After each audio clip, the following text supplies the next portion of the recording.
జై Hanuman. Hello everyone, welcome to ఏది పడితే అది. ప్రశాంత్ వర్మ డైరెక్షన్లో తేజ సజ్జా గారు హీరోగా నటించిన సినిమా హనుమాన్. సినిమా ఎలా ఉంది అంటే సినిమా చాలా బాగుంది. ఈ సంక్రాంతికి ఇప్పటివరకు వచ్చిన 2 సినిమాల్లోనూ మీరు హ్యాపీగా గుండెల మీద చెయ్యేసుకొని ధైర్యంగా వెళ్ళి ఎంజాయ్ చేయగలిగిన సినిమా హనుమాన్. ఏంటి ఇది ఇంత లేపేస్తున్నాడు, అంత బాగుందా సినిమా అంటే ఎస్, నిజంగానే అంత బాగుంది. వెళ్ళండి, చూడండి, రిగ్రెట్ అయితే ఎవరు. ఇంతెందుకు చెప్తున్నాను అంటే సంక్రాంతి సినిమాలో, అంటే సంక్రాంతి టైంకి రిలీజ్ అయ్యే సినిమాల్లో మనం ఏం ఎక్స్పెక్ట్ చేస్తాం? ఫ్యామిలీ అందరితో కలిసి ఒక సినిమాకి వెళ్ళాలి, అందులో ఒక వల్గారిటీ ఉండకూడదు, బ్రెయిన్ని టెస్ట్ చేయకూడదు, సినిమా బోర్ కొట్టకూడదు, అలా అని చెప్పి సినిమా ఏడిపించకూడదు, నవ్వించో, ఫైట్లు చేయించో, డ్యాన్సులు చేయించో, ఎంటర్టైన్ చేసో 2:30 నుంచి 3 గంటల పాటు మనల్ని థియేటర్లో కూర్చోబెట్టి ప్రశాంతంగా బయటికి పంపించాలి. హనుమాన్ ఎగ్జాక్ట్లీ ఇదే చేస్తుంది. దీనికి మించి చాలా చేస్తుంది సినిమా. అసలు సూపర్ హీరో సినిమాలు అంటేనే మనకు చాలా ఇష్టం. అలాంటిది మన తెలుగులో ఒక సూపర్ హీరో సినిమా, అది కూడా ఆంజనేయ స్వామిని ఆధారంగా తీసుకొని ఒక ఫిక్షనల్ స్టోరీ రాసి దాన్ని చాలా ఎంగేజింగ్గా తీశారు ప్రశాంత్ వర్మ గారు. ఎలా ఉంటుందో మీరే అర్థం చేసుకోండి. సూపర్ హీరో సినిమాలు అనేవి చాలా కాంప్లికేటెడ్ ఉంటాయండి. ఎస్పెషల్లీ మీ టార్గెట్ ఆడియన్స్ పిల్లలైతే. ఇప్పుడు మీకు పిల్లల్ని ఎంటర్టైన్ చేయాలి, పెద్దవాళ్ళని ఎంటర్టైన్ చేయాలి. పిల్లలకి అదొక కాంప్లికేటెడ్, ఎక్కడో is equal to MC² type story ఉండకూడదు. అలానే పెద్దవాళ్ళకి ఏంది ఇది ఇంత చిల్లరగా, ఎంత సిల్లీగా ఉంది అనుకోకూడదు.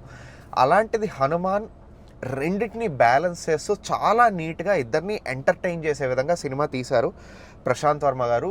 రియల్లీ మీ మీద నాకు చాలా రెస్పెక్ట్ పెరిగిందండి. అండ్ 25 కోట్లలో ఈ సినిమా తీశారు.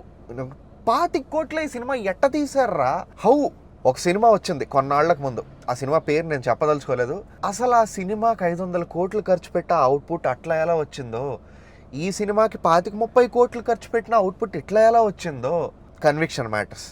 ప్రశాంత్ వర్మ గారు ఎందుకంత కాన్ఫిడెంట్గా ఉన్నారు? మీకు థియేటర్లు రాకపోయినా తెలుగులో one of the top most హీరోతో మీరు పోటీ పడుతున్నా మీరు అంత కాన్ఫిడెంట్గా ఎందుకున్నారో నాకు ఇప్పుడు అర్థమైంది. And I really respect you for that. Again 10 కోట్లతో ఆ సినిమా ఎట్లా తీశారా? తక్కువ బడ్జెట్లో తీశారు అని ఒక హాలీవుడ్ రేంజ్ మనకి మార్వెల్ సినిమా అవుట్పుట్ అంటే కాదు. హనుమాన్ సినిమా దానికి కూడా ట్రై చేయదు. సూపర్ హీరో సినిమానే అట్లా అని చెప్పి ప్రతి షాట్లోనూ ప్రతి సీన్లోనూ VFX ఉంటుందా అంటే కాదు. VFX అనేది చాలా పొదుపుగా వాడారు. మనకు క్లియర్గా తెలిసిపోతుంది అనమాట.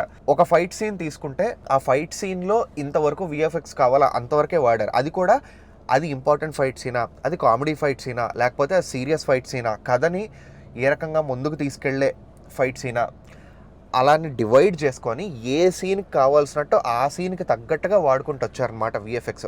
నేను అబ్జర్వ్ చేసిన దాని ప్రకారం. ఇవన్నీ వదిలేసి కథలోకి వచ్చేస్తే, అంజనాద్రి అన్న ఒక ఊరు, ఆ ఊరిలో అల్లరి చిల్లరగా చిన్న చిన్న దొంగతనాలు చేసుకుంటూ తిరిగే హనుమంతు అని మన హీరో.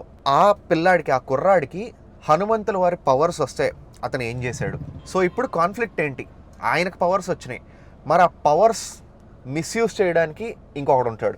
వాడి కథ ఏంటి, వాడి గోల్ ఏంటి, వాడికి అసలు ఆ పవర్స్ ఎందుకు కావాలి, వీళ్ళిద్దరూ ఎలా కొట్టుకున్నారు, అసలు హనుమంతుల వారి పవర్స్ ఈ హనుమంతు అనే క్యారెక్టర్కి ఎందుకు వచ్చాయి, దీనికి ఆయనకి ఏంటి సంబంధం అనేది ఒక కథ. ఒక proper super hero origin story.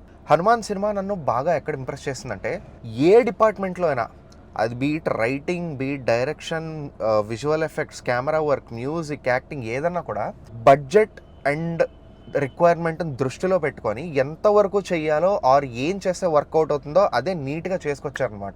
ఎక్కువ బడ్జెట్ ఉండదు. సో సిటీ బ్యాక్ డ్రాప్ వాటిల్లో తీయకుండా ఊరు సెటప్లో తీశారు, వర్కౌట్ అవుతుంది. మరి ఏదో పేరెంటానికి వచ్చినట్టు 100 క్యారెక్టర్లు కాకుండా అవసరం అయితే తప్ప క్యారెక్టర్ ఆర్టిస్టు ఉండరు అనమాట. అండ్ ఇంకోటి, స్క్రిప్ట్ విషయంలో కూడా కథకి అవసరం లేదు, మన సినిమాకి అవసరం లేదు అనిపించే సీన్లు సినిమాలో ఉండవు. ఈ ట్రాక్ అవసరం లేదే, అసలు ఈ జోక్ అవసరం లేదే అనవ కూడా ఉండవు అనమాట. ఎలా అంటే మనకు ఒక జోక్ వచ్చినా కూడా ఆ జోక్ నెక్స్ట్ సీన్లో ఇంకో దేనికో లీడ్ చేస్తుంది. ఒక క్యూట్ లవ్ సీన్ వచ్చినా కూడా ఆ లవ్ సీన్ కూడా మన కథకి ఇంకొక రకంగా ఎలాగోలా హెల్ప్ చేస్తుంది అనమాట. అండ్ టెక్నికల్ ఆస్పెక్ట్స్లో కూడా సినిమా చాలా బాగా వర్కౌట్ అవుతుంది. Especially cinematography and production design. ఆ ఊరు సెట్ వేసినట్టు మనకి కనపడకుండా మనల్ని నీట్గా డిసీవ్ చేయడమే ప్రొడక్షన్ వాల్యూ యొక్క గ్రేట్నెస్. మ్యూజిక్ విషయానికి వస్తే పాటలు అన్నీ బాగానే ఉంటాయి. అండ్ రికార్డింగ్ కొంచెం అక్కడక్కడ తేడా అనిపించినా కూడా ఎక్కడైతే ఇంపార్టెంట్ సీన్స్ అవి వస్తాయో అక్కడ మాత్రం చాలా బాగా హిట్ అవుతుంది. ఎమోషన్ చాలా నీట్గా కనెక్ట్ చేస్తుంది మనకి. అండ్ యాక్టర్స్ విషయానికి వస్తే కూడా ఆల్మోస్ట్ అందరూ బాగానే చేశారు. ఎవరు అవసరమైన దానికంటే ఎక్కువ తక్కువ చేయలేదు.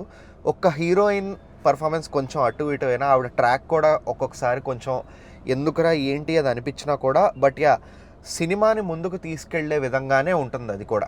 విఎఫ్ఎక్స్ కొంచెం అక్కడక్కడ మనకి తెలిసిపోయేలాగే ఉంటాయి, అసలు ఆబ్వియస్ గ్రీన్ స్క్రీన్ అని తెలిసిపోతుంది, బట్ ఇట్స్ ఓకే, కొన్నిసార్లు మనం క్షమించేయచ్చు.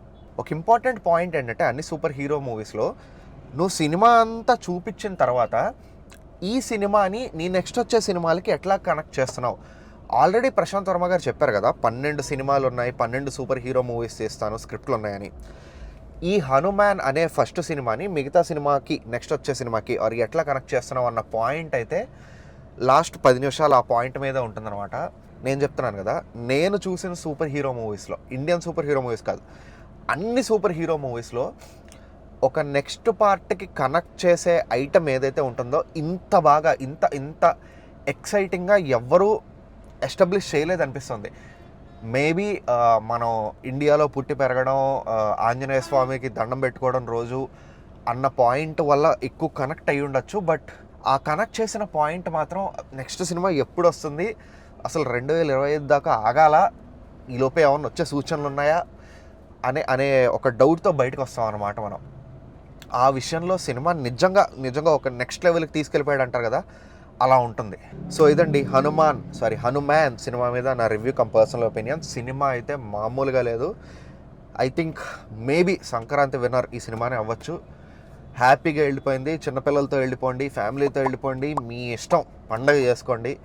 ఈ వీడియో మీకు నచ్చితే లైక్ చేయండి, ఈ వీడియో మీద మీ థాట్స్ కామెంట్స్ ద్వారా చెప్పండి, అండ్ మన ఛానల్కి సబ్స్క్రైబ్ చేయండి. ఇంకొక రివ్యూతో మళ్ళీ కలుద్దాం. బాయ్.